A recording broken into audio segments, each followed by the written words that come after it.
Hey there, fellow investors. If you're looking to dive into the world of exchange-traded funds, ETFs, with iShares on the eTrade platform, you're in the right place. Today, I'll walk you through the entire process step by step, so you can get started with confidence. First off, what's the buzz about iShares ETFs? Managed by BlackRock, these funds let you invest in a diversified basket of stocks, bonds, or other assets, all while keeping costs low and trading like stocks on the exchange. It's a smart way for beginners and pros alike to build wealth without picking individual stocks. Now, let's get to the how.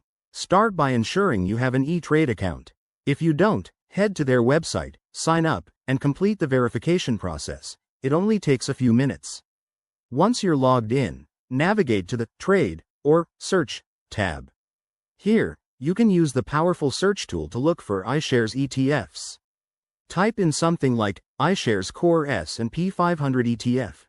That's IVV, by the way, and filter by ETFs to see a list of options. Next, review the details.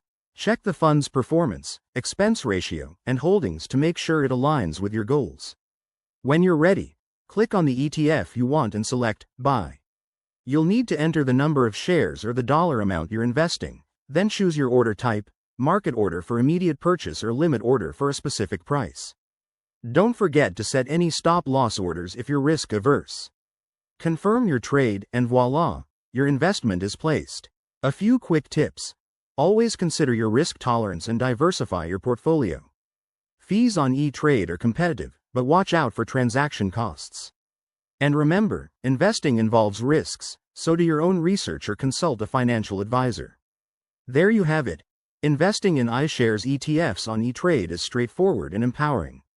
Hit that like button if this helped, subscribe for more finance tips, and let's grow our portfolios together. Thanks for watching.